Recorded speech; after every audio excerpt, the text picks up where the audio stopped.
Bhavnagar Bortalav police પેટ્રોલિંગમાં હતી ત્યારે મળેલી બાતમીને આધારે ચિત્રા જીઆઈડીસીમાં રેડ કરતા એક શખ્સ દારૂ વેચતા ઝડપાઈ ગયો હતો। પોલીસે મુદ્દામાલ જપ્ત કરી આગળની કાર્યવાહી હાથ ધરી હતી। બોરતળાવ પોલીસને મળેલી બાતમીને આધારે ચિત્રા જીઆઈડીસીમાં રાજ ખોડિયાર પાનની સામે હર્ષદ મુકેશભાઈ મકવાણા નામનો શખ્સ દારૂનો વેચાણ કરતો હોય, જેથી સ્થળ પર રેડ કરતા 3 મોટી દારૂની બોટલો અને ચપટા નંગ 25 મળીને કુલ 2775નો મુદ્દામાલ કબજે લઈ ધોરણસર ગુનો નોંધી આગળની કાર્યવાહી હાથ ધરી હતી।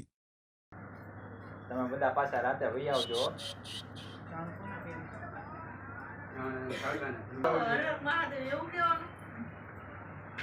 અંદેશી છે ને એની બદલે છે ને એના પ્રમોશન જ છે ને બીજો કોઈ અક્ષર નથી દાદા હવે તો એવું શીખાશે ને ઇંગ્લિશ માં ખર્ચો કરાવવાનો વાંધો નથી, ખર્ચો કરે સારું થવું જો